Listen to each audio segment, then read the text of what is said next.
So let's recap what we did last time around. And in particular, I wanted to make sure that everyone is kind of up to speed with at least the minimum of what you need to know from last time. So last time we looked at the electric field and the magnetic field, in particular in the context of Coulomb's law or Coulomb's experiment, and then also looked at Oersted's experiment and Ampere's experiment. And out came basically two things, right? The electric field and the magnetic field. And that is really where we want to get started. So let me just start everything with just writing down in the recap. Let me just. Okay. So we've got the electric field. I hope that you do think alongside when I discuss these things. But the electric field in general, as a function of some vector, is simply AE, the integral of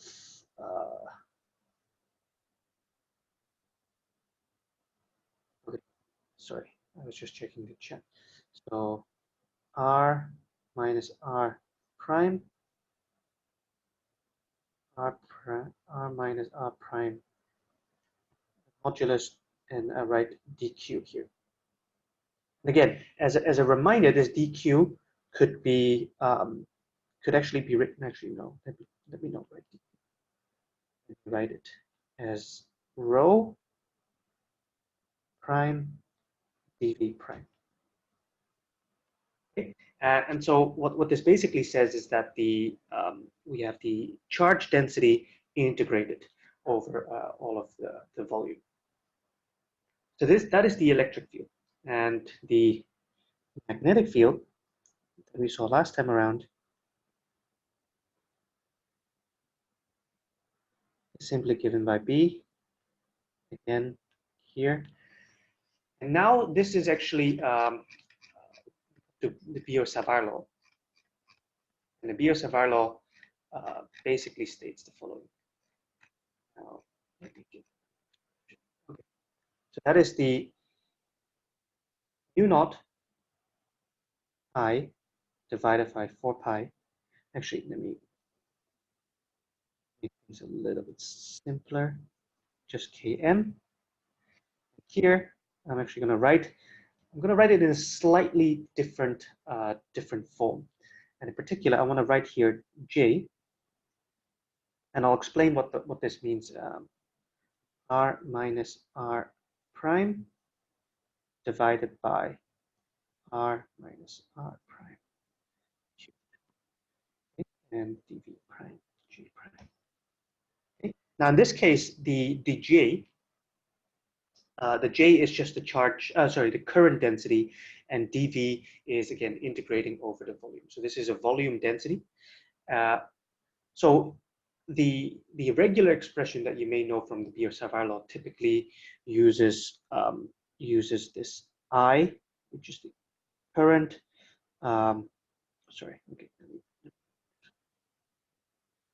Typically uses this I and dl, and then cross this thing over here. Now, in our case, why do I write J? That's because I want parity with the electric field where I'm integrating over the entire volume as opposed to integrating over a path. Okay? But in essence, it's all the same, right? It's integrating over all the small current elements. Or in the electric field's case, is integrating over all the charge, over all the infinitesimal charges. So whether you do this on a path or on a line, or whether you do this in the whole volume, it shouldn't matter too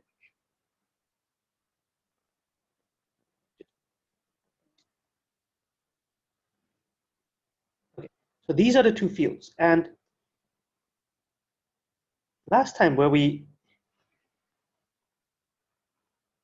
came to is we looked at so-called Helmholtz theorem. So Helmholtz's theorem basically states that I can have any vector field, right? Some vector field. Some vector field here equals to the gradient of phi plus the curl. Okay, the curl of A. And we'll actually come to see this in more detail, but what this basically means is that we can completely describe a field using the divergence and the curl of the field. And on the basis of Helmholtz's theorem, we will end up actually proving this. But I will present the formal proof of Helmholtz's theorem afterwards. Because Helmholtz's theorem basically was the setup to look at differential operators for scalar and vector fields. The last time around, we also managed to discuss the gradient,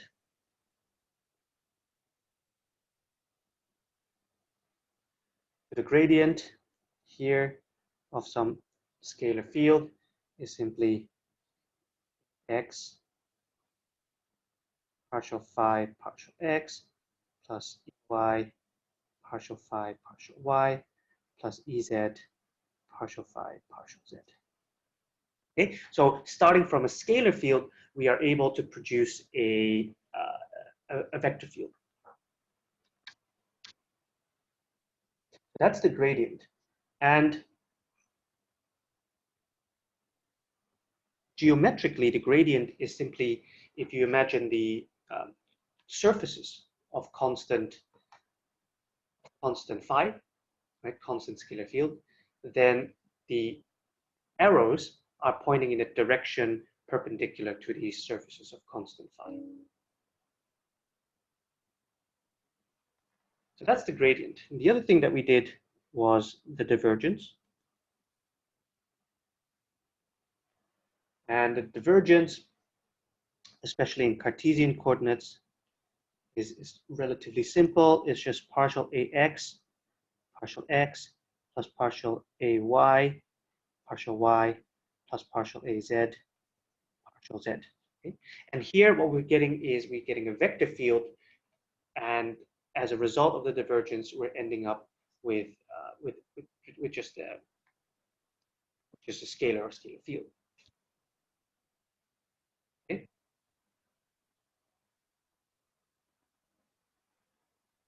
Now, the geometrical meaning of the divergence is really in terms of its so-called flux. So geometrically, for example, what we ended up showing is that the flux is simply given by the divergence over some small infinitesimal volume. And so what this basically means is that the amount of vector going in and out is characterized by this divergence. So if we have a constant vector field, then the amount in is the same as the amount going out, and the divergence should be 0. And so really, if you think about it in terms of the field perspective, then there must be field lines spreading out or converging in order to make the divergence non-zero.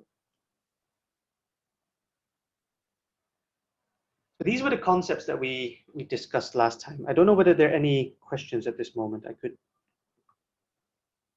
quickly pause here to see if there are any questions about what was covered last time.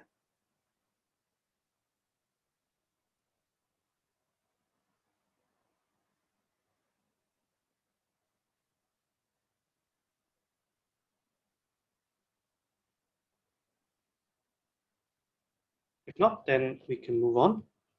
And so today I want to continue. We have one more differential operator left. And then we're going to go and see, okay, once we have these differential operators, what can we learn from them? So the final one that I want to discuss is the curl.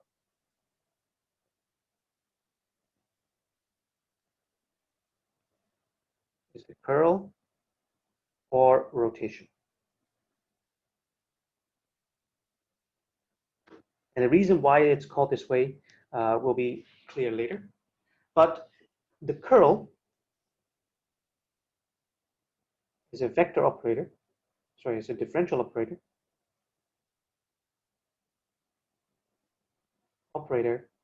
That that takes a vector field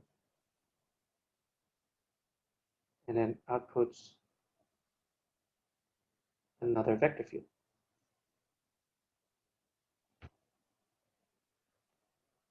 And in Cartesian coordinates,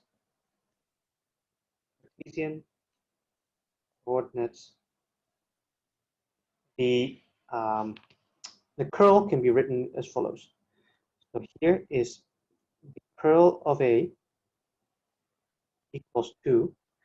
And here I'm just going to EX, Y, Z, partial X, partial Y, partial Z, and AX, AY, AZ, and we take the determinant of this. In the very first lesson, we did look at determinants. I expect that everyone is able to evaluate this. But as you'll see, this is a rather mixed, a mixed expression that follows from here. And so if we write it all out, hopefully it's something that you can take along. You can write along with me. Okay, I'll write the first term. So the first term is just partial AZ over partial Y minus partial AY over partial Z. This is in the X direction. Okay, and so you get something similar for the Y, and you get something similar for the Z. So you see that there's a mixture between the components. Right? In the X direction, you're getting something that, what's the change of the Z component of A in the Y direction, and what is this, the change of the A component, so the Y component of A in the Z direction. And even by looking at this, you should already start to get a feeling that, why this is called a rotation. Right? You're getting a mixture of different components. And so instead of looking at how things go out, right, because then you're looking at the change in X in the X direction, here you're looking at the change in Z in the Y direction, or the other way around. And we can actually make this even more formal. And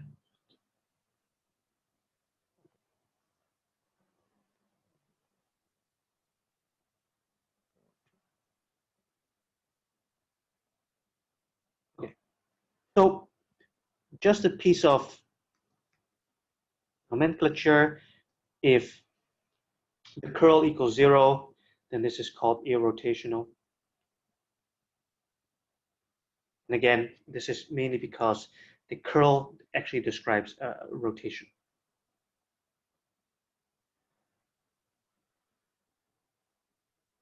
Okay, so now let's see if we can give a geometrical meaning to the curl.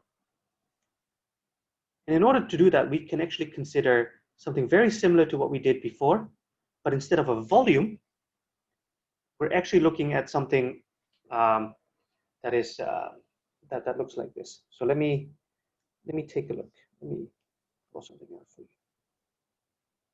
Imagine I've got some loop over here, and let's call this. Okay. So here we have, this is some open area. So let's call this ds. And we can give one of the sides, we can call this x. So let's make this dx. This is some dy. And hopefully drawing it a little bit three-dimensional. And so the open area, so this ds here, is given by dx, dy, and the direction is in the z direction, right? Because whenever we define a surface, the direction is defined to be in the with the arrow that is perpendicular to the surface. And the thing that we want to consider, and we're going to do this piece by piece, is the integral, or the sum. We're going to take a look at the sum of the vector field around the bounding path. Okay. And so what we start off with is the following. We want to have, the sum of the bound. Okay. This is the bounding path. And we're going to take a look at A, which is the vector field, times dxi in ei. Okay. So what this basically says is we're going to sum up how this vector field A, how it integrates over if I go around the loop. And so the i's here represent the 4 lines that I have, and ei is just in the direction in which I am doing the. Okay, is that clear so far? Now, I want to relate this to something to do with ds. Okay, so I want to relate the integral of my vector field to the surface at which I'm doing this. So what I'm going to do is I'm actually going to state here some r, and so it's going to be r dot product with ds.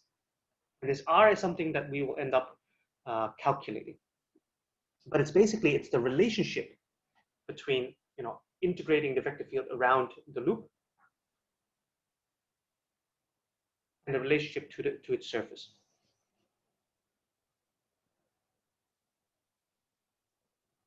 Okay, so let's do this actual part, and in particular, let's take a look at the left-hand side. So if I take the scalar product on the left-hand side, then in the first segment, let's call this part the first segment. Okay, so let's call this segment 1. And so segment 1,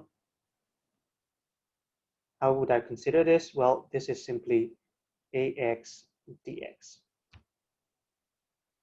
Okay, so any component, because we're doing the dot product, so we're doing the projection. So any projection of A in the x direction, and then integrating over a small path dx. Now, if I now look at the opposite, okay, I'm sorry, let me draw the contour as an example. So now if I look at segment 3, now at segment 3, then I need to take into account that the field A has changed, okay, or could have changed. And so in this case, for segment 3, we're looking at ax plus the rate of change of ax with respect to ay dy. Okay, because in this case, we're first looking at this line over here, and now the other one, we're looking over the line here. And so the change in the field is given by how much ax in this case, because we're projecting in the x direction still, but we'll move the vector along the y direction. Now, 2 things I need to add here. One is a minus sign, because we're doing the integration in the opposite direction. And then, of course, the dx itself.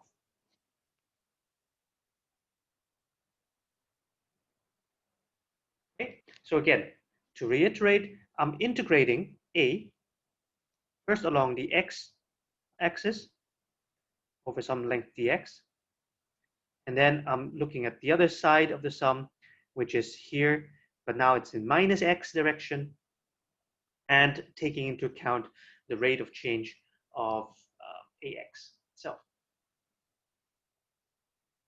And so if I add these two, if I add segment 1 plus segment 2, and what do I get? Well, I get in the x direction, I'm merely getting partial ax, partial y, dy, dx.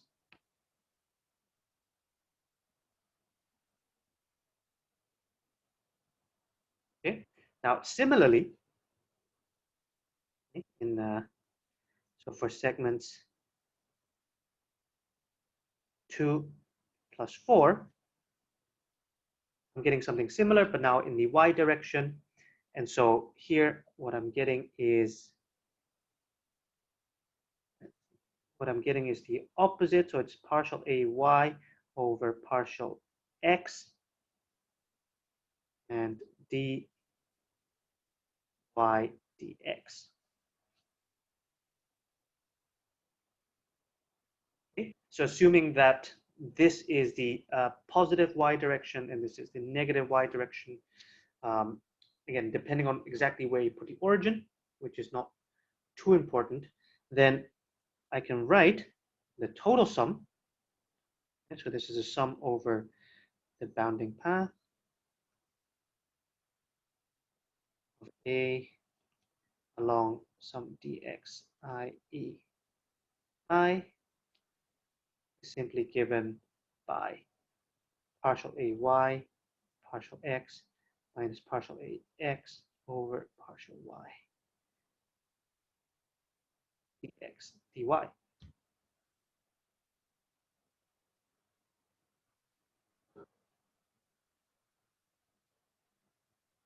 And so in this case, what I can do is I can now go back to this expression over here and then ask myself, okay, so how can I relate this, what I see here, into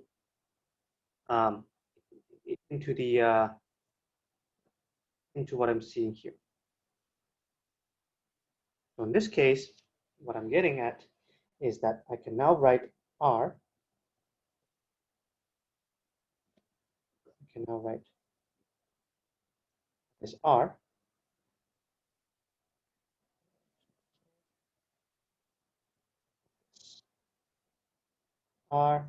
equals to partial ay over partial x minus partial ax over partial y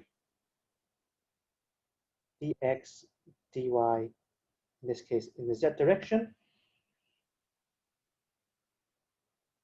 which is equals to the cross, the curl. So why can I write this? Well, I get this expression over here, which if you take a look here, this is exactly the one in the z direction here, because in the z it's partial x ay minus partial y of ax. Okay? So this here is indeed the EZ component of the curl.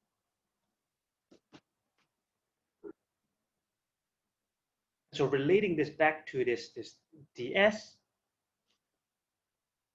right? And this is, of course, this is just the modulus of s. So indeed, I can end up writing this R here basically as the curl of A. And so what this ends up representing is indeed the amount of um, rotation, right? Because we're looking at how much does the vector field change if I go around the loop, and then compare that to the size of the ds. So indeed, in this case, what we're getting is indeed the is the amount of looping of the vector field.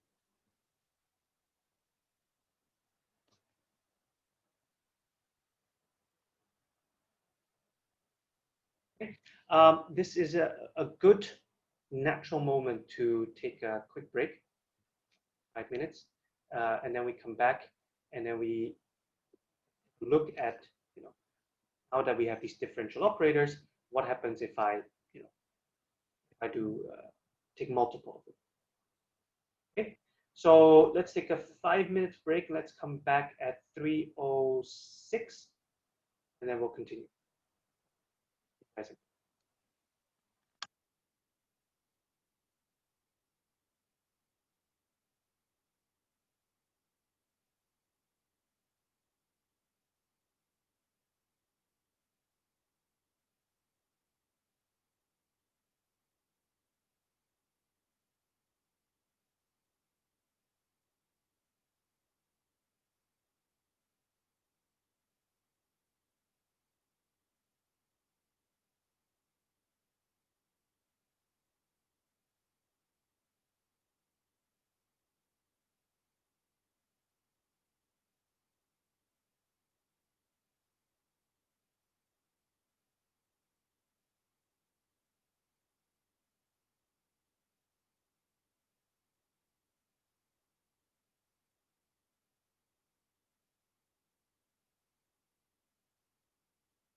Okay, welcome back.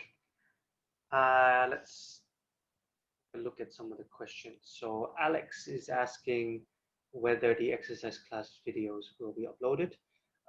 Yes, so that's something I mentioned last time around as well. We will, about 70% of you, 75% have indicated that you prefer for just recorded exercise classes or worked examples, and for them to be uploaded online, and then questions to be asked through either the discussion board or the or to the TAs or one of those avenues. And so what we'll do is we will release the problem set, the first one. We'll release it today, and the video will either be the video, yeah, the exercise class will then be uploaded either today or tomorrow. Okay? So what we'll try to do, this is something that we hope to be able to do, is to release the video more or less alongside with the problem set, so that you can take a look at the problem set, you can take a look at the recording, how to do these things, and then we can try to attempt the question.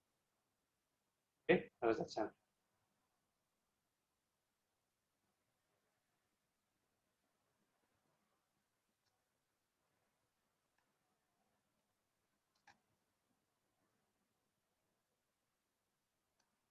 Okay, are there any other questions at this point? Okay, this would be the perfect time to ask, even if there's something in, for example, the example of the curl. If there's something unclear, please ask them now.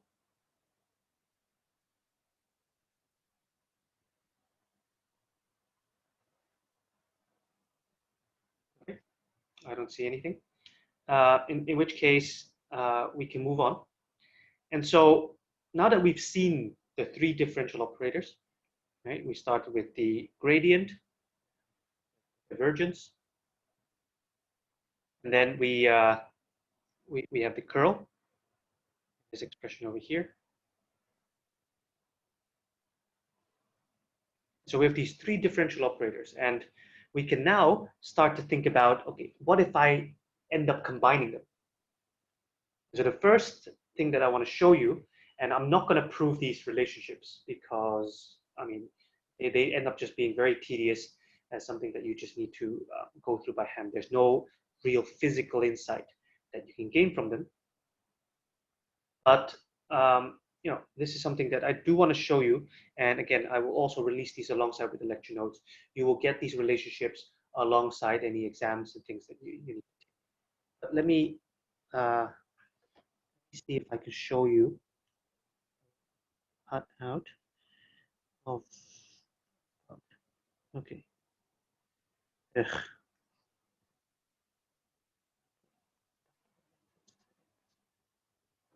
Users. Okay. Find myself.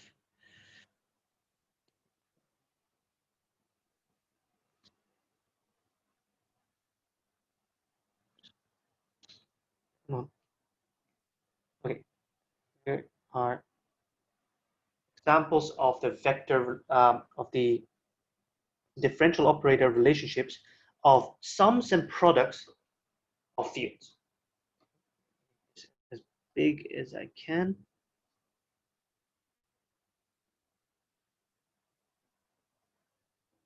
Okay.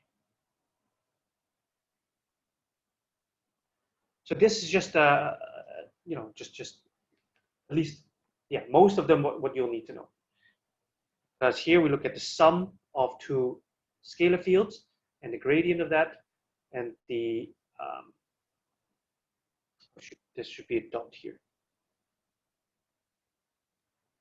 This is the divergence of the sum of two vector fields, the curl of two vector fields, the gradient of the multiplication of two scalar fields, the gradient of the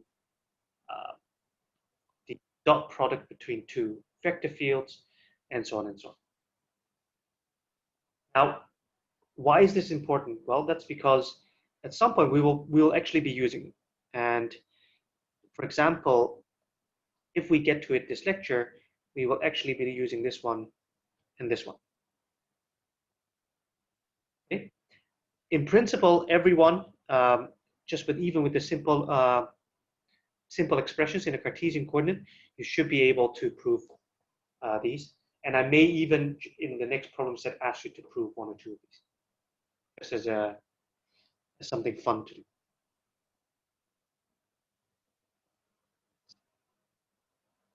Okay, so these are the differential operators on sums and products. But we can also take a look at the differential operator for of differential operators. Okay? And so that's going to be the next thing. Because what happens if I now combine differential operators?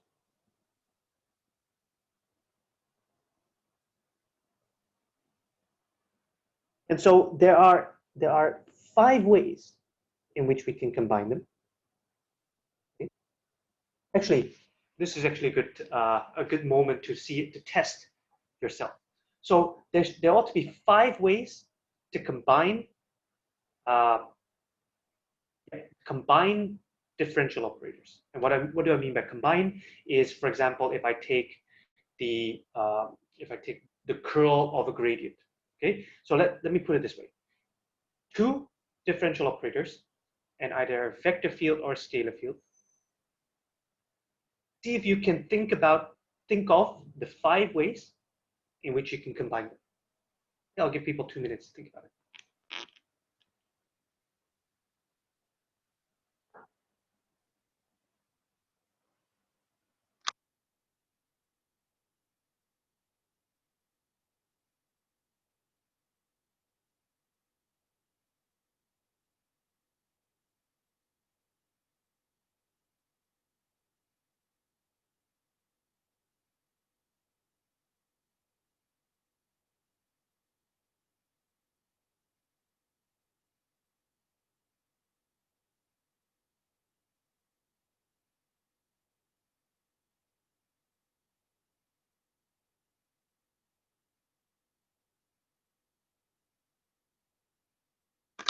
If you have an answer, type it in the chat box on 5 things, 5 combinations. So again, bear in mind, so we're talking about the gradient, the divergence, and the curl. What are the 5 ways in which you can combine 2 of these?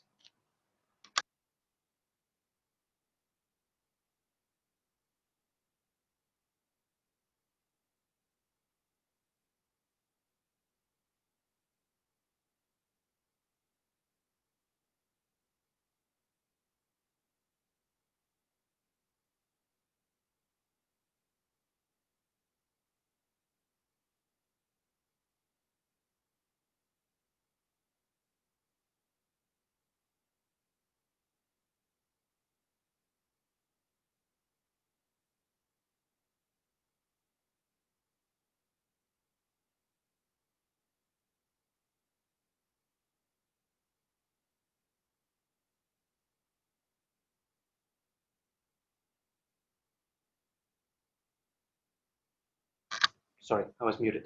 So people are starting to submit answers. So yes, please do. Come on, throw them in the chat box, and let's see how many of them we can come up with. If this was a physical lecture, I would have been handing out candies forever for whomever was got the right answer. But I cannot throw candy electronically. You can actually think about something like this. Like I'm not saying exactly bitcoins, but somehow do some cryptocurrency that I can hand out to students. That's actually a cool thing. Anyone here tech savvy enough to make our own cryptocurrency, and I can just hand out money to students if they give me answers, and then we can exchange them for however many coins we can. I'll hand out some candy. That would actually be cool.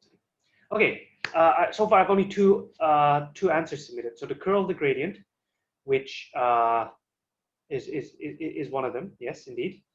Laplace operator, that's a name. But what is the actual Laplace operator? Okay, Harry has given an answer. So he says the curl of the gradient, curl of the curl, gradient of the divergence, divergence of the gradient, and the divergence of the curl. 5, yes. I believe those are correct, Harry. And so indeed, what we need to make sure we think about is, of course, we have three differential operators, one acting on a scalar field and two acting on vector fields. So we need to bear in mind that the gradient gives a vector field, whereas the divergence gives a scalar field, and the curl gives a vector field. And so how can you combine all of them into something that that is same, that mathematically makes sense? So, okay, what Harry writes is indeed, I think, the list, but I want to go through at least a few of them to highlight. So in particular, the combinations that are worthwhile discussing are when we combine gradient, divergence, and curl. So two of them equal to 0. Again, here in this lecture, I'm not going to give you the explicit proof. We may do this in the problem sets, but here I simply want to state that the curl of the gradient equals to 0, and that the divergence of the curl equals to 0. Okay, so these are the two of the most important combinations or things that you need to know. Now, of course, there is another one that I'd like to highlight, and that is the divergence of gradient is the Laplacian. So basically what this means is if I get the divergence of a gradient, and this is typically written as nabla squared of phi. And you can actually try this out for yourself, but basically what you end up getting is just partial, it's just the second derivatives, the sum of the second derivatives.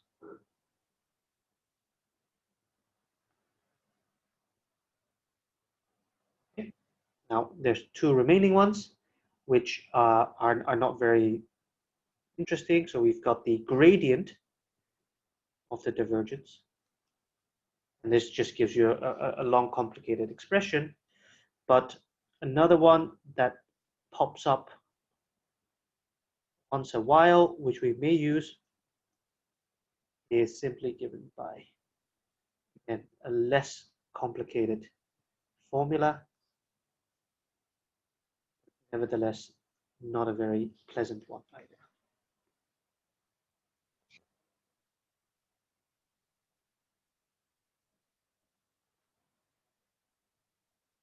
Okay. And so these are the combinations of differential operators. And as I said before, the top two are actually going to be important. And hopefully, I want to take a quick moment here and at least hope that people understand the physics, or not the physics, but the geometrical picture behind the top two. Because what are we saying here? Well, we're saying here is that here what we get is the curl of A, which, as we saw before, says something about the rotation. Okay? This is a rotation. of a vector field. So to what extent, if I go around a loop, what's the difference if I go around a loop of the vector field? What is the divergence? Well, the divergence says how much in and out is there. And so even if I imagine some volume, right, and I have something that only loops around like this, imagine that there's the same amount going in as out. And so naturally, if I take the curl of something, I'm looking at this component only. But if I then take the divergence and ask, okay, well, what's the component that goes like this? The answer is hopefully, by having the geometrical picture in your mind, hopefully makes sense that that is equals to 0.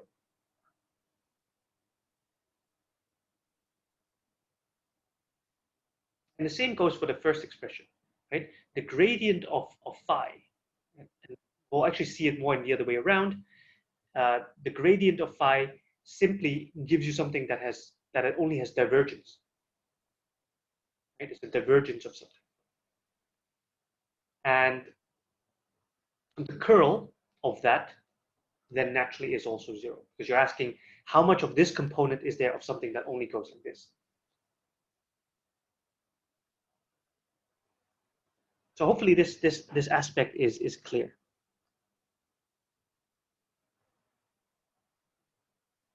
Okay, any questions?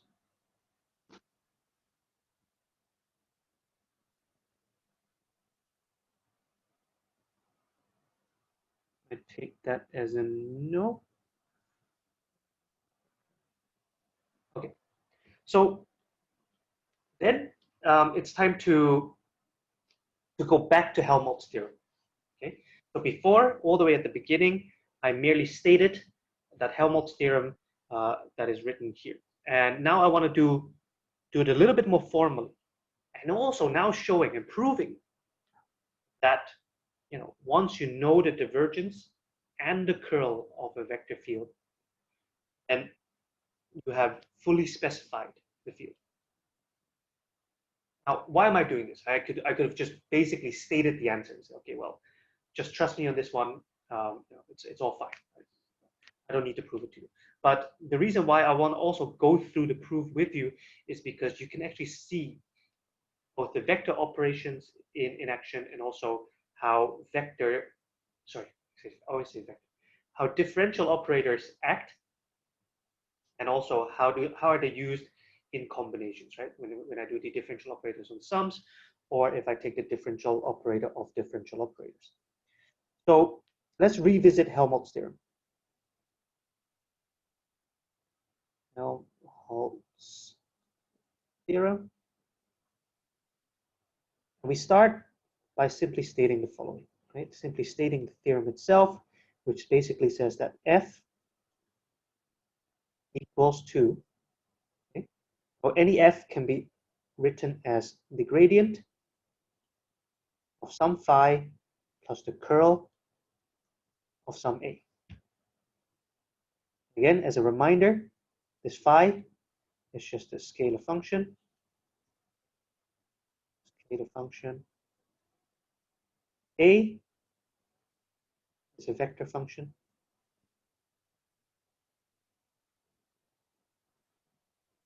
And this is an important caveat, that the divergence of A is some specific function. Now, at this point, this line, this condition may not be very clear, and we'll go back to this because this is actually quite profound, right? That the divergence of A, assume that is some specific function. For those who have already kind of peeked forward, this has to do with what we call a gauge condition. And I'm not going to go into it. We'll get to it when we make progress. But for the time being, it is important. I want to here point it out. I want to give you the flag. Like, take a look at this, because this is actually required in order for us to do this proof. And this will also end up being important for what we then call setting gauges, gauge conditions. Okay, let's assume these three things first, okay, where phi is some scalar function, a is some vector function, and the divergence of a is some specific function. And the claim is that any f can be represented in the following form. Now, in order to prove this, what we need to show is that both phi, okay, so we need to prove is that phi and a are uniquely determined. So under this condition here, and the top, a and phi are uniquely determined.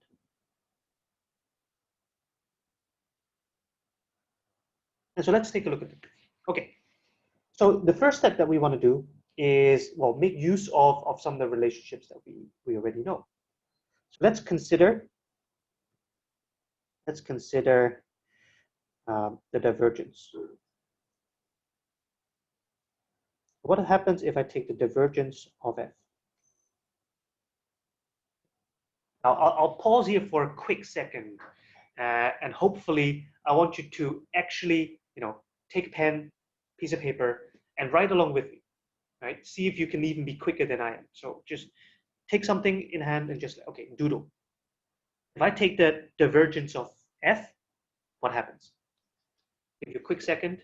I don't want to waste too much time on this, but I do hope that people get into the habit of just actively doodling along with me, because this is all recorded, right? So I know you can just sit here and be very passive, but the best way to learn is see if you can follow along some of the derivations that I do. So Alex says Laplacian of phi. I mean that is correct. So I can end up showing this, but that's good. Okay. So indeed, if I now take the divergence, what do I get? Well, I get minus the divergence of the gradient of phi plus the divergence of the curl of A. Now, going into this back one slide, we can see that indeed the divergence of a curl is always 0. So here, this thing here equals 0.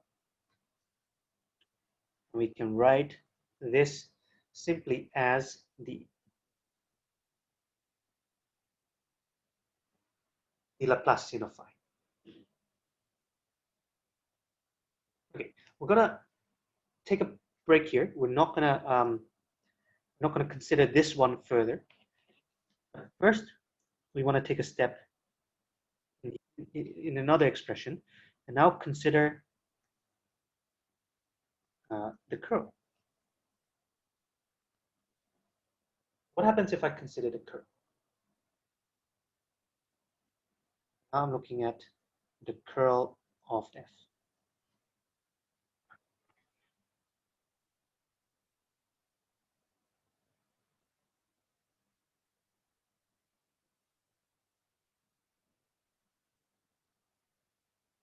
Okay, a quick second for you to doodle along. Say, okay, I've got this expression over here, this expression over here. What happens if I take the curl of this?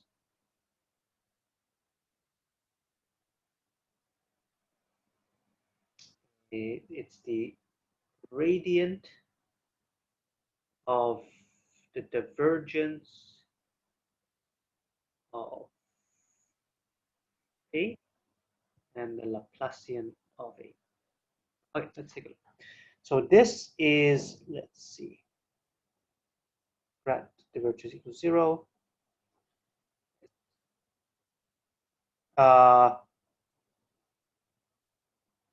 gradient of the divergence equals to. So this is, yeah, it's not 0. That's fine. Look, this is what I'm saying, okay? I really hope that, you keep interacting here in the chat. There's no, stupid questions or no stupid comments, really. We're all here to learn. So, this is the moment where you ought to be able to make mistakes. So, don't worry about it. It's absolutely fine. This is the moment where you ought to make mistakes, because, the only point where you shouldn't be making mistakes is during the exam. Everywhere else, feel free to make mistakes. That's the best way to correct yourself. Okay, so here, indeed, let's take a look, and we take the curl of the phi here plus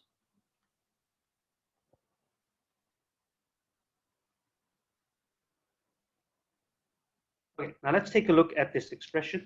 So let me copy it over. So I've got the curl of f equals to minus the curl of the gradient plus the curl of the curl.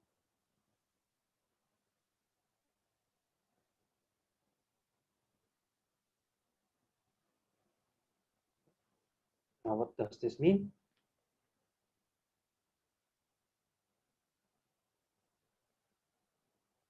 If I look at this one here, we can indeed see that the first one equals to 0, right? The curl of the divergence equals to, the curl of the gradient equals to 0. So the first term drops out. And then the second one is something that we can get from this here. So, the curl of the curl is simply given by the gradient of the divergence of A and then the Laplacian of A. So that's indeed, let's write that down. And we have the Laplacian of A plus the gradient of the divergence. Now, this equation over here is, needs a little bit of rewriting, and I'm actually going to present both equations now. So this equation over here, this one, and this equation here. So we obtain two so-called Poisson equations. I'll show you what I mean by that. So Poisson equation is simply denoted by Laplacian, in this case phi. And if I go back here, the Laplacian of phi equals to minus the divergence of f. And I can rearrange this equation over here to also state that the Laplacian of A equals to, and let's see if I do this properly, that one, send that on that side. So I'm getting this one, the gradient of the divergence minus the curl of f. Okay, so I've obtained two Poisson equations. Now, at this point, I have to take a leap of faith. I have to use a result that I'll actually end up proving later. So the result that I'll use is that the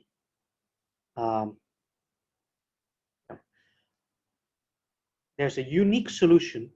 There are unique solutions to the Poisson equation.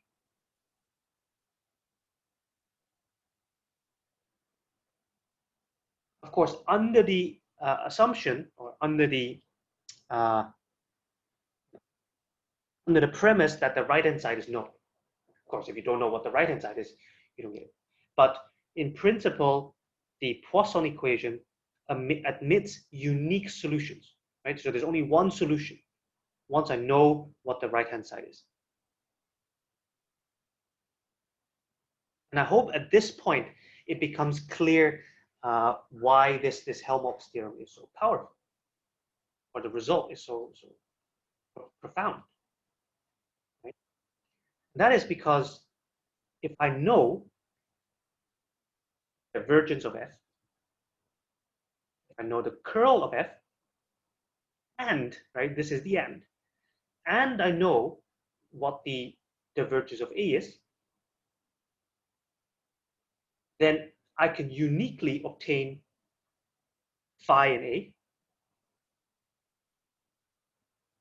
But if I have uniquely determined phi in A, then I go back to the top equation over here. Once I've uniquely determined phi in A, I will have uniquely determined F. So the full information of F, the vector field, is encapsulated into the basically three conditions. That is that the divergence of F is known, that the curl of F is known, and that the divergence of A.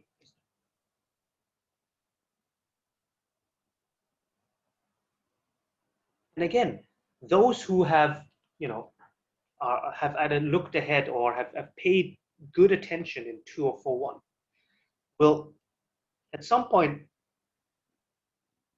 recognize, and there's also a reason why I call this F. I've split it up into something with a phi and something with an A. Because these two things, phi and A, are exactly the potentials that are related to the field, right? To the electric field and to the magnetic field.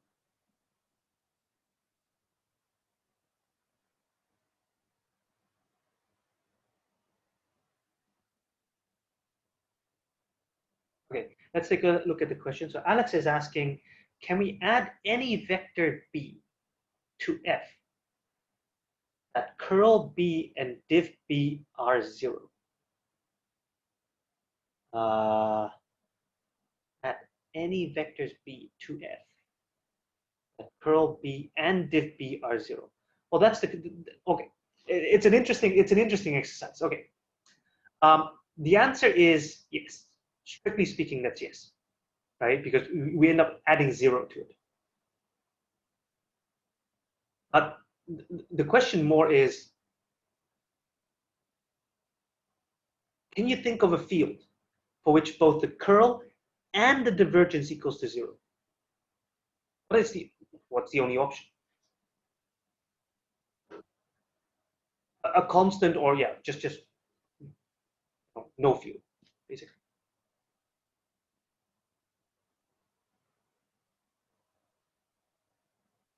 Right? Because through Helmholtz theorem, you know that it is completely unique defined by the curl and the divergence. If both are 0, you end up indeed with a constant field or a 0 field. I wouldn't call it a non-field. A 0 field is still a field, but I get what you're saying.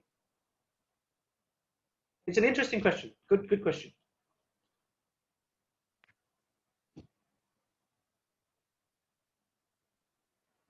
Okay. Anson asks a very good question. So Anson is asking, isn't the Laplacian only acting on a scalar field? Yes. This is actually where I jumped a little bit. So let me revisit this indeed.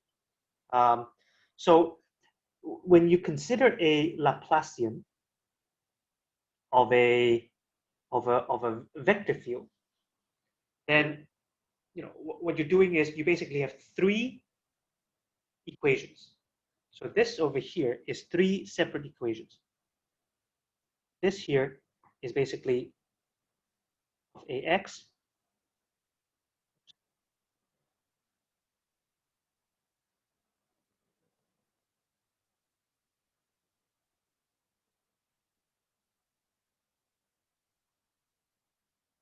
okay, I think my computer is deciding to give up.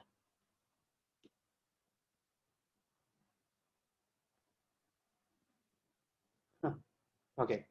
Let me pause the recording and see if I can fix this and come back in a quick second. Well, let's see if I can fix it.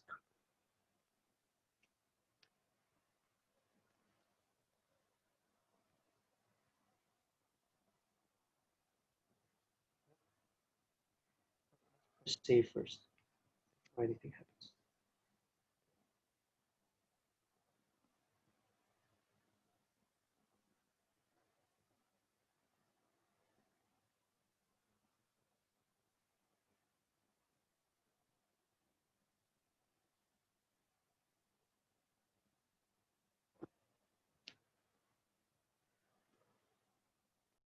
Okay, so basically the Laplacian of a vector field is just basically 3 Laplace equations themselves.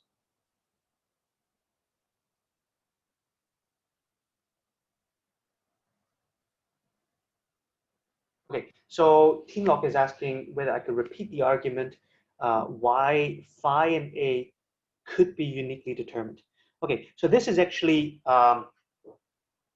this is the leap of faith that I'll have to make for this time being, because there is a so-called, and I'll write it out, and this is a proof that I'll give later on in the course, but there is a so-called uniqueness theorem.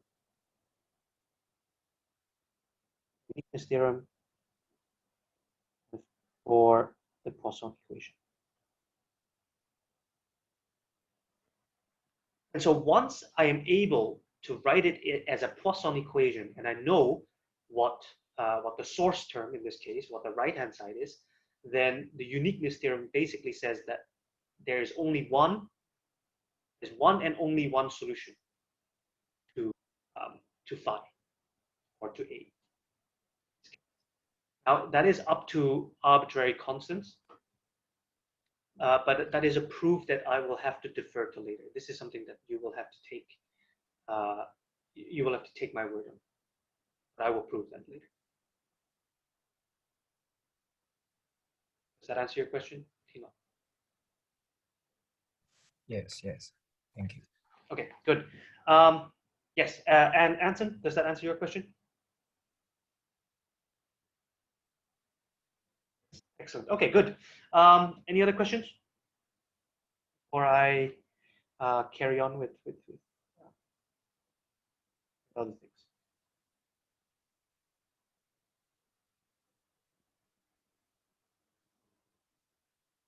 I don't see any. In which case, okay, let's okay, let's recap. Let's reiterate. Okay, so by doing this, I've shown that you by doing this, I've shown that if the divergence of a vector field is known, if the curl of the vector field is known, and in this case the divergence of A is known, then I can get unique solutions to phi and A. And if I can get unique solutions to phi and A, I can go back to my starting point, which was here. I can now uniquely define F. Not new, sir. I can define F, not uniquely define F.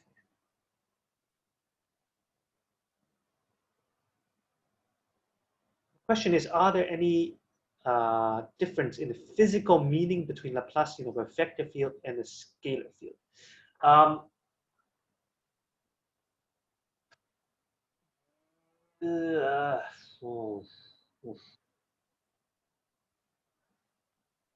I would say, oh yes, there is a big difference, right? Here in the vector case, what you end up doing is just decomposing it, and you're taking the Laplacian of each individual component. You're saying, okay, this component has, has a Laplacian, and this component has a Laplacian, that component has a Laplacian.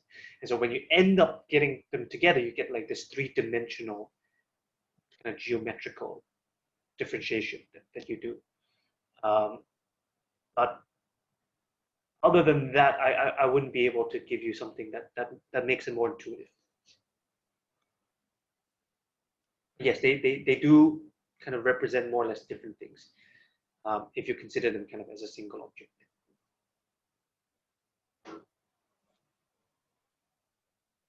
Okay, let's take a quick. Are we taking a break already? Second break already? I don't think so.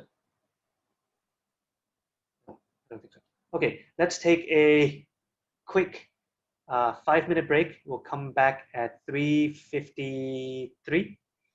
And then what we're going to do next, or finally, is we're actually going to take a look at the divergence and the curl of both the electric field and the magnetic field.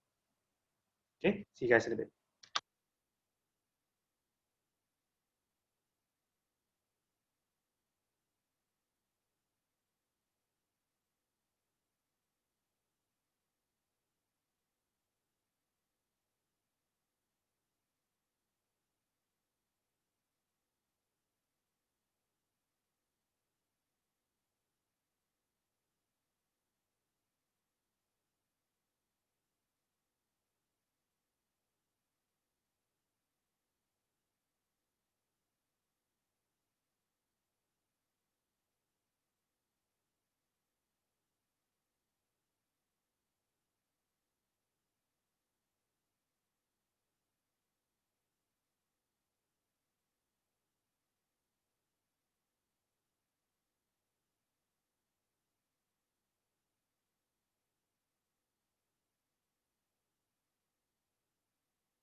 Okay, let's get started. I see that there are uh, I see that there's two things, right? One question and one discussion.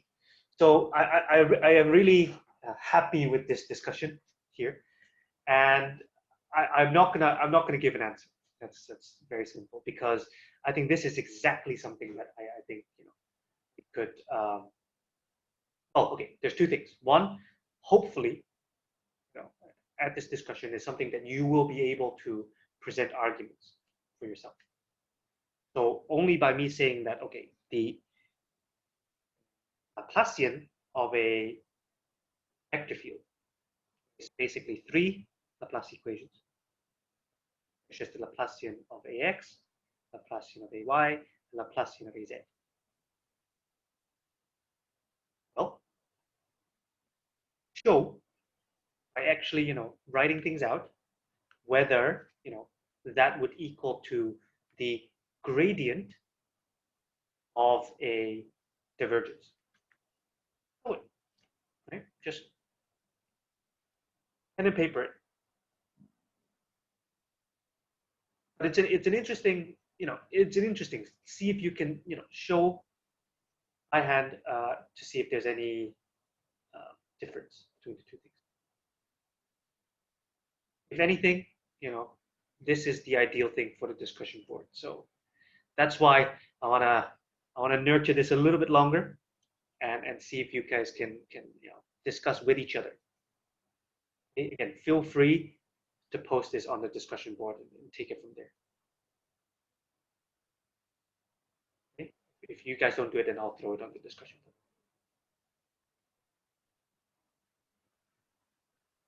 Something related to Jacobi. Awesome. This is very good. Actually, Isaac, remind me to, or actually, Isaac, if you can put this on the discussion board. I want people to either continue discussing this or just post a definitive answer. You guys can discuss and throw stuff at each other. You do that, Isaac?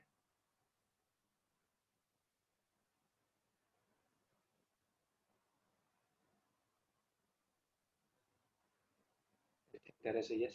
What was the question? Oh, the question is whether the Laplacian of a vector field is the same as the gradient of the divergence of the vector field. Okay. Anyway, you'll see it in the chat box. If you can kind of, you know, pose this question on the discussion board and see if we can moderate some discussion. Okay. Do that after. Okay, so the second item is Zhao Feng asked whether the uniqueness of the Poisson equation needs boundary condition. So again, I will actually present the full proof, but yes. So basically what you need to have for this uniqueness of the Poisson equation is that the boundaries are specified. Right? So somehow you need to be able to specify the boundaries.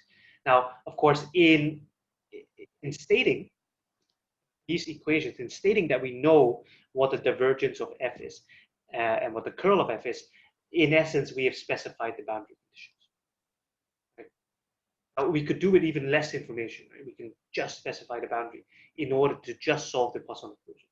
But here, if we know the divergence of f, we know the curl of f, and we know the divergence of a, then yes, we know the boundary condition.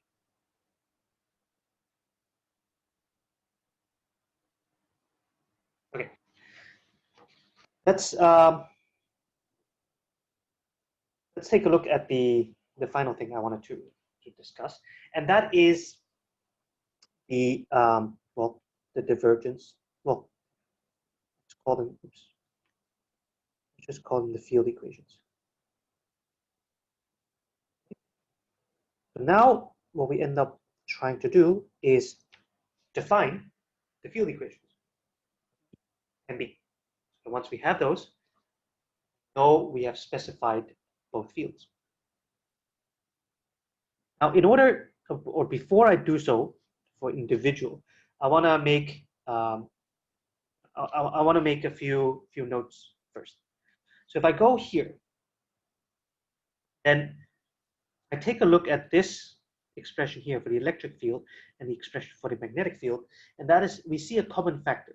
This r minus r prime divided by r minus r prime, the modulus cubed. Now, this could also, of course, be written as, I define, r. So in Griffiths, this r minus r is typically defined by some curly r minus r prime. And so this could also be seen as r hat over r squared. Okay? Just to bridge somewhat the nomenclature between the books and the and what I write here. But this is an important factor that keeps coming back. And so let's take that as a special consideration first. So the first thing I want to prove, I want to show, is that I can actually rewrite this r hat over r squared. In particular, I can write r minus r prime over r, the modulus over r minus r prime cubed, to be the following, to be the negative of the gradient of 1 over 1 minus r prime minus r, like this, r minus r prime. Okay. Now the proof isn't particularly difficult. So what I can do is I can, for example, I can look at the gradient here. So the I can just do the x component, but here what I can write is that I can do minus partial x this, and this is simply the x minus x prime squared plus y minus y prime squared plus z minus z prime squared, and the square root, and some complicated, this to the power minus a half. Okay, so I'm just simply writing this out here, and I got e to the x. This is the x component. So just taking this derivative here, what I'm left with is ex, and I'm just getting this, I'm getting r minus r, okay, no, getting too many steps. Okay.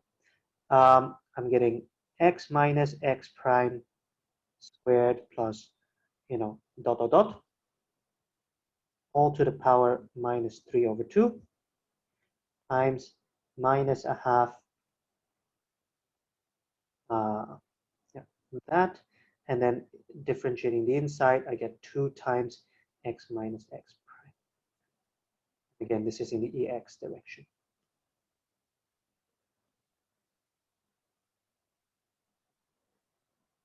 So this here in the x direction, what I'm getting is just x inverse. I'm just getting x minus x prime over, all of this of r minus r prime modulus cubed. And so this is in the ex direction, and indeed, therefore, what we can see is that, well, therefore this.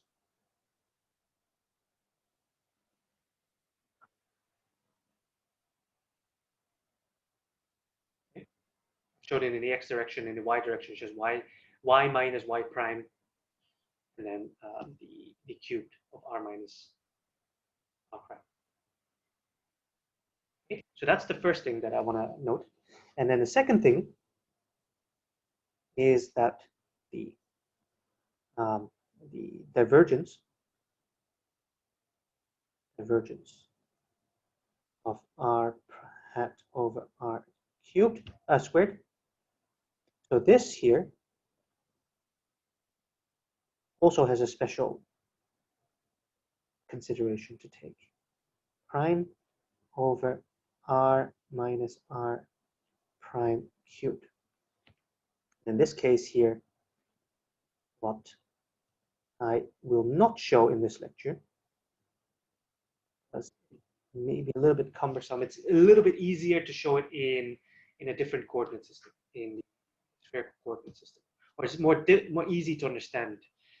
So before I've treated the spherical coordinate system, I'm not going to make an explicit proof here, but I will say that the divergence of this curly r hat over curly r squared comes out to be the Dirac delta. In which case, for those who are not familiar, the Dirac delta, okay, function, but it's not really a function in that sense. And this is simply the Dirac delta can be considered as 1 or 0 for x equals to 0 and elsewhere. So if you draw it out, it simply is something. It's basically an infinitely big spike. Some x equals to 0. Okay. Now another thing that another condition of this Dirac delta is simply that f0. So if you integrate some f of x over some Dirac delta in the x direction, then you're getting basically what the x when the inside here equals to 0.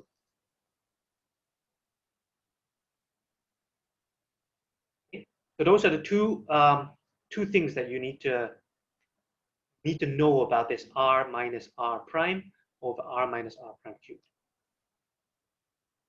So armed with this, we can actually relatively quickly and easily, we can now evaluate both the divergence and the curl of E and B. Let's take an explicit look at the divergence. The divergence of the electric field.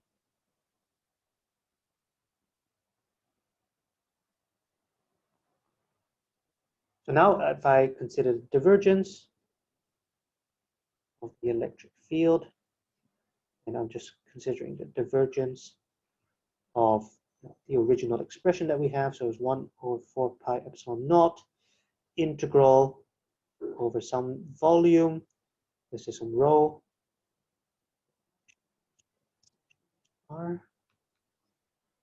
r prime, and r minus r, okay, and then r minus r prime cubed, and then I have the for some volume here. And again, I have to stress that the prime and the unprimed coordinate are as follows, right? The primed coordinates are inside some source. But this is where rho is defined. So if this is some density rho, then the coordinate system is such that the primed coordinate system is just some vector r prime here that goes inside, but we're considering the field at some point outside, which is just r over here, the unprimed r. That's why there's a difference. There's a primed and the unprimed coordinate systems. Okay, so now let's take a look at this expression over here, and we can start doing some simple algebra, these differential operators. So the first thing, easy thing that I can do is I can interchange the integration with the differential operator. Again, this is how you can interchange the differentiation and integration. So here I get this, I get rho r prime this, and I'm getting the divergence of this thing over here, r minus r prime, r minus r prime cubed. And now the first caveat here that I want to make is that, you know, in this case, I'm actually not taking, you know, the derivative, I'm just doing air quotes here, derivative of rho. And the reason why is because rho is actually defined in R prime. But here, this thing over here is a derivative with respect to the unprimed coordinate system. So this could be d by dx, right? Because here, this one is also defined in the unprimed coordinate system. Unprimed. So that's a critical note that you need to know before I continue. Okay, so now I'm taking the divergence of the of this, you know, r minus r prime over r minus r prime cubed. And we've seen this before, just stated before, without actually showing the proof. But here I'm just getting 4 pi epsilon naught d, and in which case here I'm getting. Did I make this? No, I did it correctly. I get rho minus r prime, and this is simply the 4 pi delta r minus r prime. Just using the relationship of the delta function here, I basically can integrate this out, and what I'm left with is just rho as a function of r, right? Because I need to select out when the argument of the delta function equals to 0, which is r equals to r prime. Here, what I'm left with, the 4 pi's cancel, I'm left with rho as a function of r divided by epsilon naught. Okay. Again, in 2041, you've seen the expression of this, right? This is one of the Maxwell's equations in differential form. And it checks out. Good. So that's the first thing. Let's move on to the next one. And the next one is rather simple, because now I'm looking at the curl of the electric field. Let's take a look. Here now we are taking the curl of the electric field, which basically means I'm taking the curl of 1 over 4 pi epsilon naught integral of phi some rho as a function of r prime, and then I'm getting r minus r prime divided by r minus r prime cubed dv prime here. Now, at this point, we're going to use the other expression that we had before, namely that I can write the r minus r prime over r minus r prime cubed. I can write that as a gradient. I can write this as the gradient of 1 minus r prime this.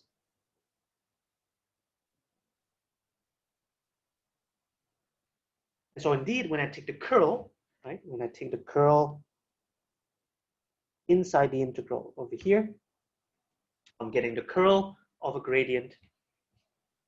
So I can now simply write equals to 0 here. Okay. Curl of gradient.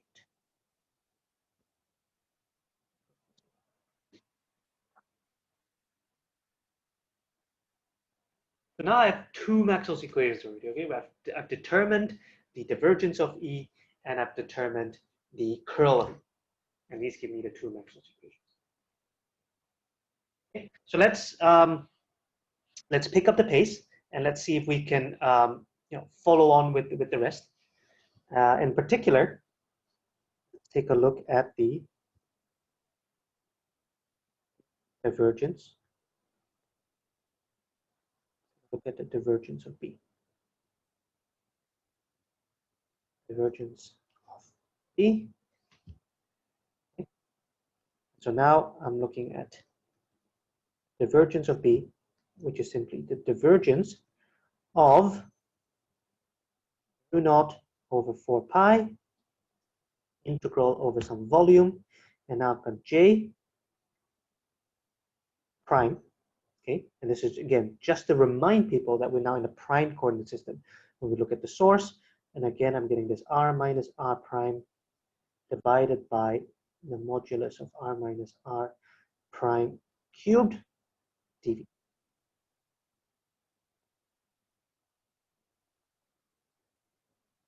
So now I'm getting something that is slightly more tricky, but not entirely, because now I'm getting the, I'm putting this inside, and I'm getting J prime times r minus r prime over r minus r prime cubed prime. So now let's take a look at the relationships that I have here. So I'm taking a look here. I want to know what is the divergence of a curl. Sorry, divergence of a cross product. It is simply something like this. Right? This is what I've mentioned that we will be using. Let's take a look how that will look here. So I'm now getting this, and I'm just getting mu naught over 4 pi, the integral of v. Okay, so I'm calling, and now what I'm getting is r minus r prime divided by r minus r prime cubed dot the curl of j plus, or in this case it's minus, j prime dotted with curl of r minus r prime, r minus r prime cubed. And then all of this integrated in dv prime. Okay, so as with before, this term here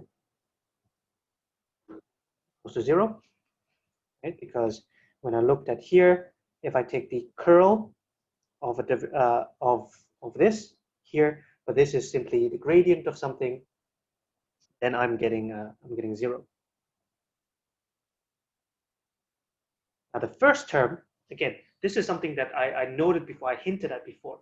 The reason why the curl of j prime equals to 0 is because the curl here is defined with respect to the unprimed coordinate system, but j only depends on the prime coordinate system. And so when I do d by dx and d by dy and d by dz, I'm doing it with respect to nothing. So here, this is indeed, this is the unprimed, this is the primed. Okay, this term also equals to 0. What we're left with equals something to 0. Okay, now bear with me for just a few more minutes so that I can also show you the final thing, which is the curl of B. Okay, so this is the last one. This is also a little bit cumbersome. Curl of the magnetic field, but hopefully you will bear with me just for a few more minutes as we also look at this one. Okay, so here there will be slightly more caveats. Now let's start with the curl of B. This is the curl of B equals to the curl of this whole expression over here, mu naught over 4 pi integral v J prime cross R minus R prime, R minus R prime cubed dV prime. And so if I put this inside, if I put this curl inside here, I'm getting the curl of the curl. And the curl of the curl is given by some complex, sorry, what am I saying? Curl, curl. The curl of a cross product. If I take here and I take a look at this expression over here, I can now evaluate, or I can expand the curl of a cross product. And so I get 4 terms. And for those who want to write along with me, or super quick, I hope I do these correctly. But let's take a quick look. So this would be the, you get the usual 4 pi, and the integral, now let's see if we can write all the terms out. This would be J prime into divergence of R minus R prime over R minus R prime cubed.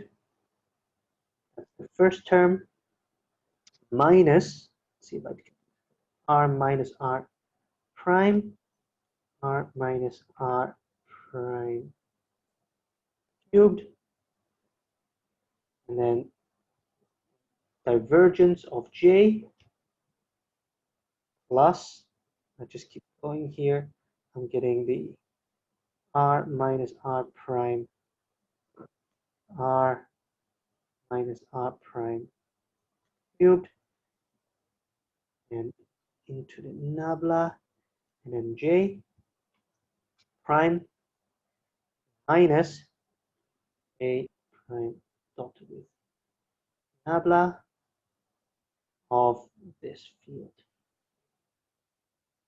prime, like this. Close bracket dV. Okay.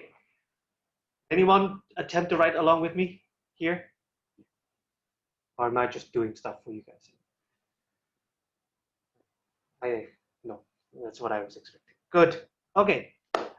So we're getting all these expressions, and actually I could have just simply stated, okay, look, for those who are a little smart, we can actually get rid of everything that J and the del operator operate on each other, right? As I said before, they are different coordinate systems, so in principle, we actually don't need to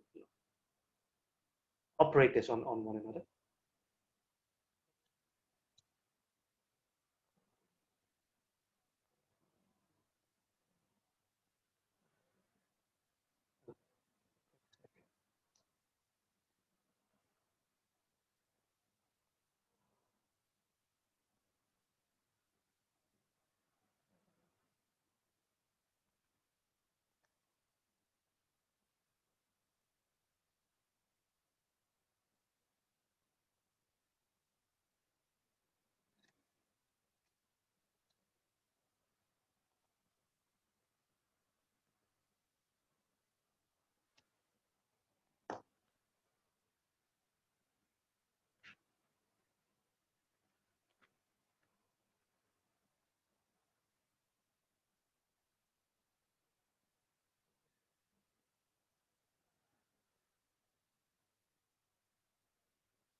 Okay, I think I'm back.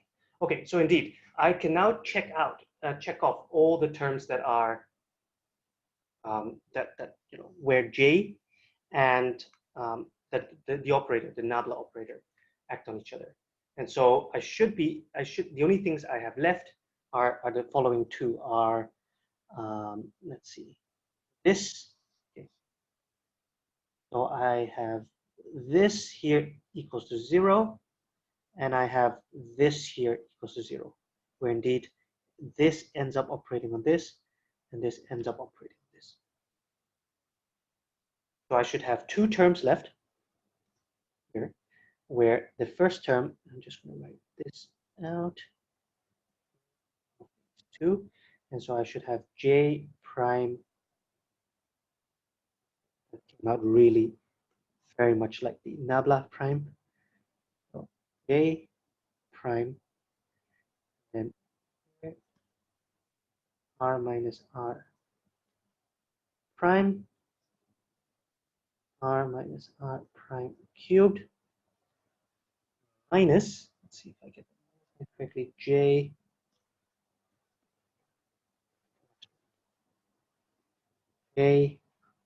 dotted with this one, acting upon R minus prime, R minus R prime here.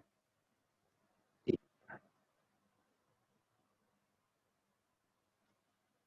Okay. Now, the first term here, again, we see the first term here, green. This here, again, you get the 4 pi delta R minus R prime here. So this is the same as the other term. This just integrates into the current. But the second term, that is something that we do need to consider. And for the time being, okay, also in the interest of time, I'm not gonna explicitly prove because we actually need the divergence theorem for this. But it suffices to say that this here ends up being a boundary term. And we'll take a look at more of these so-called boundary terms later. But this basically also gives 0. And so I want to just end here by simply now quoting the result. This is just J prime delta R minus R prime for pi dv. And so here I'm only left with mu naught. Okay. Again, we'll get to more specific reasons why the right-hand side, why the second term equals to 0 when we look at the divergence theorem. Okay, so very quickly, the last thing I want to say is we have developed all these differential operators. We've looked at combinations. We've looked at Helmholtz theorem that then says, okay, once I know the divergence and the curl of a field, I have uniquely specified it. And then we've simply looked at the four combinations. So we've looked at the divergence of the electric field. We've looked at the curl of the electric field. We looked at the divergence of B, and now we've looked at the curl of B. Okay. And so all of this is now fully specified in the static case of Maxwell's equation. We've now derived the 4 Maxwell's equations. And before I let you go, I just wanted to mention that next time we're going to look at these, divergence theorem and Stokes theorem, so that we can rewrite this in the integral form. Okay, and then we're basically, getting towards the end of this part, and we're going to take a look at the consequence of the Helmholtz theorem, which basically states that we can therefore write, the field in terms of potentials phi and A or A, depending on the nature of the field, and these are the so-called potentials, the scalar potential and the vector potential. And so those two themes will be what we're going to do next week. Okay, so at this point, I think this is a very good time to stop. Let me open up the floor for any questions. Before I close out the recording, and I'll let everyone know. So thank you very much, and see you next time, or stick around for questions. 我想問少少嘢得唔得啊？可以問，如果得最好用英文問。Okay. I want to ask why the divergence of curl is 0. Why the divergence of the curl equals to 0? Yes, I know how to prove in algebra, but I don't know how to prove. I remember you mentioned it. We think in terms of geometry. Right. So the curl is like what I've shown before, right? So if I take some square and I look at, okay, I look at, okay, what happens if I go around like this? So if I take the curl, then what I'm doing is I'm taking the component that survives when I look at, okay, how do I, what component survives if I go around the loop? And so what I'm selecting out is basically the field that looks like this. I've actually shown it the last lecture. Let me actually add it here. See if I can. So what the curl selects out is, I hope it's open. Okay, let's see. Open. Here we go. Okay. So when you take the curl, oh no, that's bad. Okay. Okay. So here, this is the image that I want to show. So if I take the curl, right, effectively what I'm doing is I'm quantifying how much of the field goes around that left-hand picture. Imagine I'm putting a box here. Imagine now I'm drawing a box. You can see because the definition of the divergence is the component that goes out, that spreads out, right? So if there's an equal amount going in and out, then the divergence equals to 0. Yes. And then. So here, another way to see it is if I now look at here, then, right, this is the vector here, and this is then, if I just put a very small thing next to it, right, then these are kind of constant, they're constants. They stay parallel to each other. Yes. And so there's no spreading out of the field. Oh. So geometrically, you can think about it that way. Is that whenever you have a curl, whenever you take the curl, you're actually only looking at the component that circulates. But may I ask something like that? Okay. So let's say the box is the vector field of A, but when you take the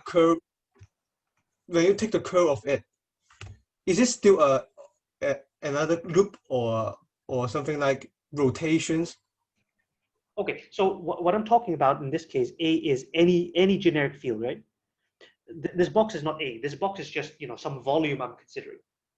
And so what I'm saying is, what I'm trying to get you to imagine is what happens at the boundary, like what happens with the field going in and out of this volume. That's the divergence, right? Yes. And so that's why I drew the box, so that you can kind of see, okay, what happens, with the vectors going in and out of this box.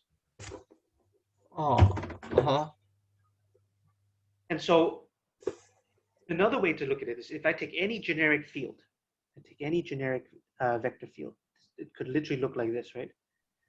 It could look like this. Then I can actually write this field that I've drawn here as a linear combination of this and this. Yes. I can construct this field. And so the other way to look at it is when I take the curl, I'm asking in this field, how much of pure circular field is there? If I take the divergence, is how much of the spreading of the field is there? Pure spreading. So yes. These two are therefore kind of mutually exclusive. It's a little bit hard to, well, okay. I wouldn't say it's hard to see, but you have to kind of use your imagination with it. It's just saying that I'm getting basically two orthogonal fields here.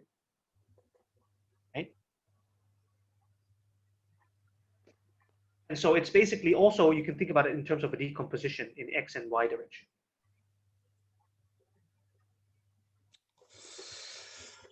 Oh. Maybe that's easier to see, right? If I superimpose the two fields, you can see that they're orthogonal, right? One specifies the component going that way, out, and one specifies the component that rotates around, that goes this way. Yes, yes, yes. I see. So, I mean, I'm trying to give you the picture geometrically to hope that you build some intuition. You know, I wouldn't say this is hard science either, right? I'm trying to get you to see the picture. But, you know, sometimes it may just be difficult for you to see the picture. But maybe the best way is really try to superimpose one on top of the other and convince yourself that, you know, the one is mutually like orthogonal towards the other. And therefore, maybe that makes it easier to understand that one component is not in the other component.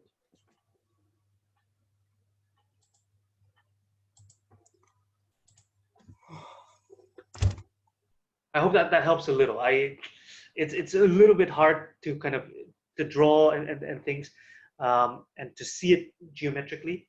Some people see it and it makes sense to them. Some people maybe don't see it too much. You know, After you take the curve, this mean that is the rotation of the field, isn't it? Yes. So if I take the curl of, let's say, this field over here, then I'm only getting something that looks like this. Something that looks like this picture on the left. Oh. I'm taking away all the component that looks like something here on the right. Oh, okay, okay, I understand now. Right? So it's a decomposition. Okay, okay, understand. Excellent. Whew. Okay, Ko Yip Choi is asking if when the curl of the gradient of phi equals to 0 doesn't mean that grad phi must be conservative vector field. No.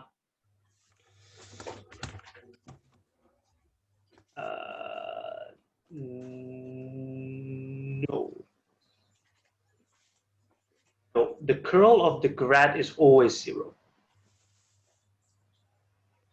Right? So that doesn't state anything.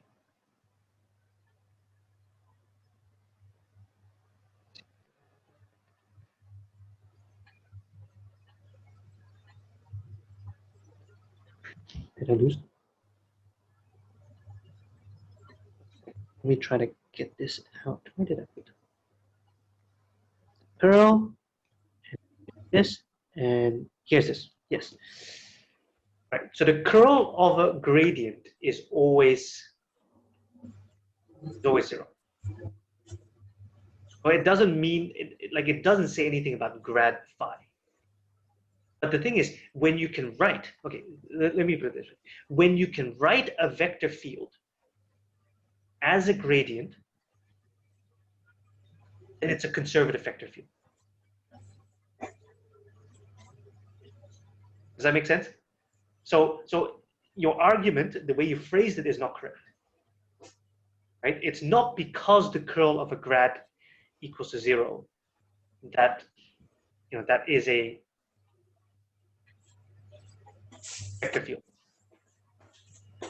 It is when there's a field that can be written as a grad, then it is a conservative field, and that happens to be 0. The curl of it happens to be 0. Okay? But I know what you're trying to say. I'm just saying be very careful with how you formulate this, right? Because that is. Oh wait, okay, no, I actually think you're. Because the curl of the grad equals to 0, then grad phi must be conservative. Yes. Okay. Okay. I think I understand. Yes. You're right. Yeah. Is basically the definition of a conservative field. Yes. Right.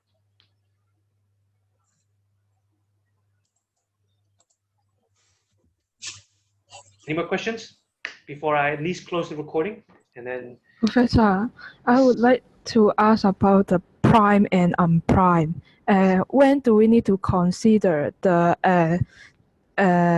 curl or the divergence? We do not need to consider as it is prime or unprime, so that it is zero.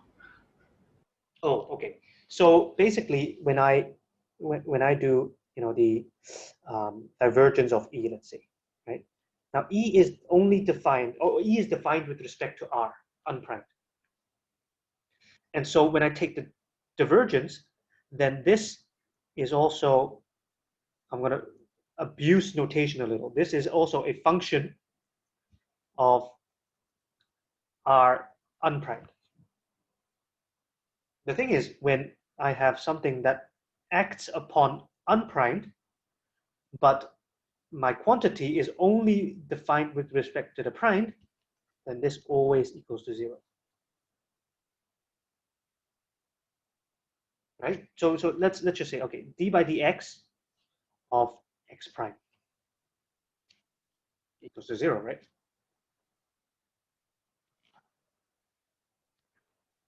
So when I do these derivations, it is important to keep track of where these differential operators act upon. Now, when I'm taking the differential operator on this thing over here, of course, this has both primed and unprimed, right? Whether I do dot or cross, that has both components. So here it makes sense to act upon using a unprimed differential operator. In fact, you can turn this around, and I can also act upon this thing with a primed differential operator.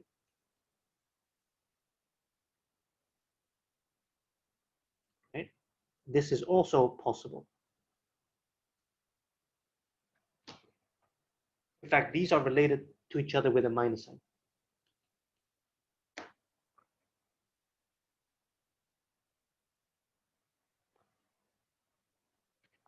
Okay, last chance for questions.